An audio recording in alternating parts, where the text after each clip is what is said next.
Ila, lama sabachthani.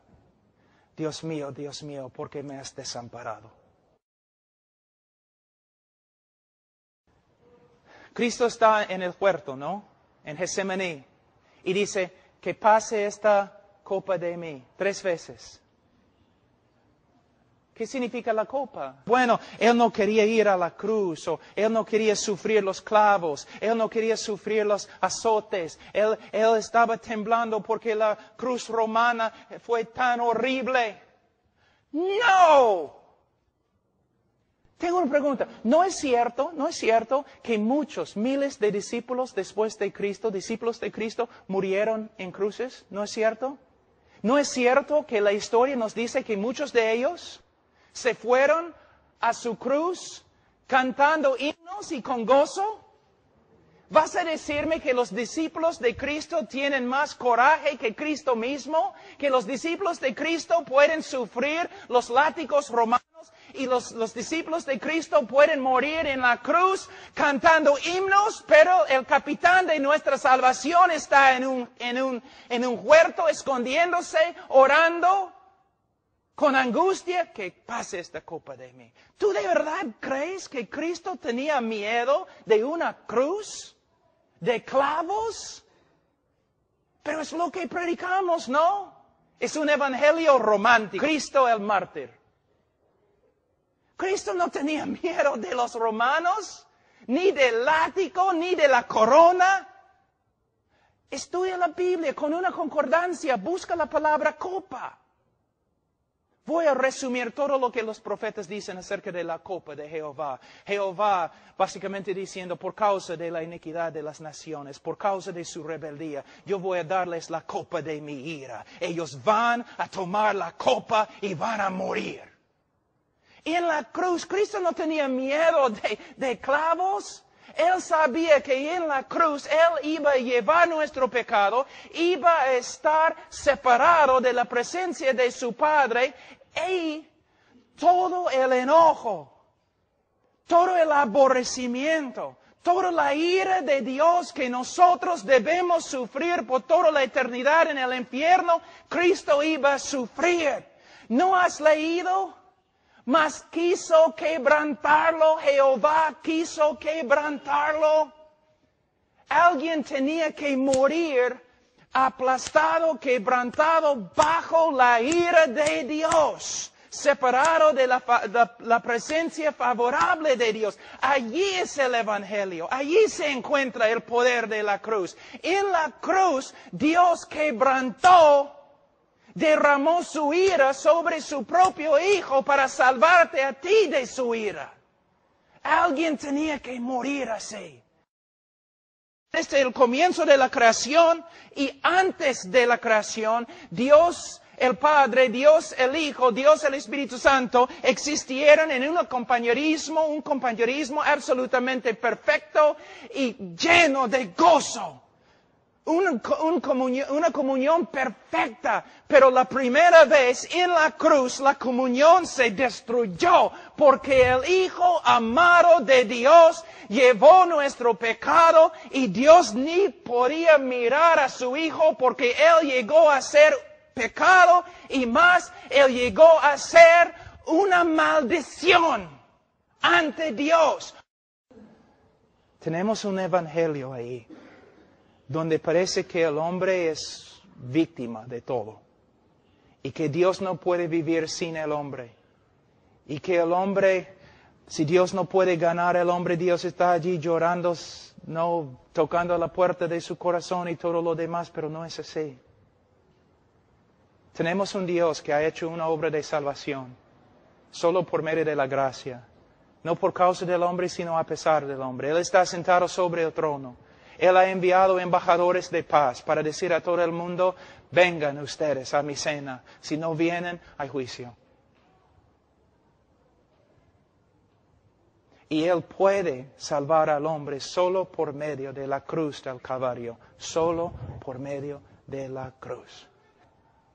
Ila, lama sabachthani. Dios mío, ¿por qué me has desamparado? El Padre desamparó. La palabra también significa abandonó, rechazó, Es una palabra muy fuerte. Muchos predicadores dicen, Dios miró desde el cielo y miró a su Hijo y Él no podía soportar ver el sufrimiento de su Hijo y por eso simplemente no podía ver. Es una mentira, no es lo que la Escritura dice, es una mentira. La Biblia dice que Dios no podía mirar a su Hijo y desamparó a su Hijo. Dios abandonó a su Hijo. La pregunta es, ¿por qué? ¿Por qué? Vamos a Salmos 22 y vas a ver por qué. Versículo 1. Dios mío, ¿por qué me has desamparado? ¿Por qué estás tan lejos de mi salvación y de las palabras de mi clamor? Es su queja. Dios, ¿por qué me has desamparado? El Mesías en la cruz está clamando a Dios, ¿por qué me has desamparado? Versículo 2. Dios mío, clamo de día y no respondes, y de noche no hay para mí reposo. Da un argumento allí en versículo 4.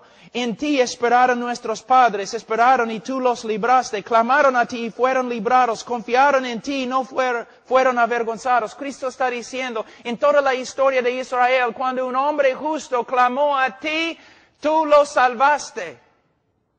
Pero yo, tu Hijo, tu Mesías, yo clamo desde la cruz, pero me has desamparado. ¿Por qué? La respuesta, versículo 3, pero tú eres santo, versículo 6, mas yo soy gusano y no hombre. Dios desamparó a su Hijo en la cruz, porque en la cruz su Hijo Santísimo llegó a ser pecado, la cosa que Dios aborrece y condena. Para salvarte, alguien tenía que morir en tu lugar como una abominación, una maldición. Cristo, cuando llevó nuestro pecado, su comunión con Dios fue destruida. ¿Por qué? Él había llegado a ser pecado y Dios ni puede mirar el pecado. Él llegó a ser una maldición. Mira en Gálatas capítulo 3, muy rápido. Gálatas capítulo 3, versículo 10, dice, porque todos los que dependen de las obras de la ley están bajo maldición, pues escrito está, maldito todo aquel que no permaneciere en todas las cosas escritas en el libro de la ley para hacerlas. Nosotros, ¿qué dice la Biblia secreta? Nosotros, malditos.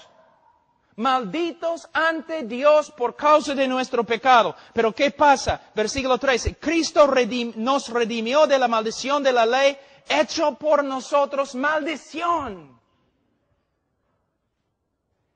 Cristo llevó nuestro pecado. Todo el aborrecimiento y enojo de Dios contra nosotros fue dirigido a Cristo. Como la serpiente en el desierto. Como el cabrío. Los judíos salían, pusieron las manos sobre el cabrío, simbólicamente, ¿no? Pasando su pecado, el pecado del pueblo, sobre el cabrío.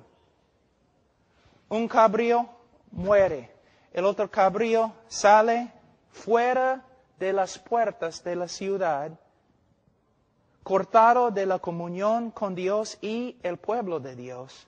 Salió al desierto para morir. Para salvarte. Tú mereces pasar toda la eternidad fuera de la presencia favorable de Dios en el infierno. Para salvarte, alguien tiene que morir bajo la ira de Dios, cortado de la presencia favorable en tu lugar. Es lo que Jesús hizo. Abraham tenía que llevar su único hijo y sacrificarlo. Y Abraham tiene el cuchillo. Y se rinde. Va a matar a su hijo. Pero mientras está bajando la mano, Dios, ¿no? Le restringe. Agarra. No. Y tú dices, ay, qué bonito la historia. No, terminó bonito. No terminó. Porque miles de años después, Dios agarró el cuchillo, puso su mano sobre la cabeza de su único Hijo Jesucristo y lo mató.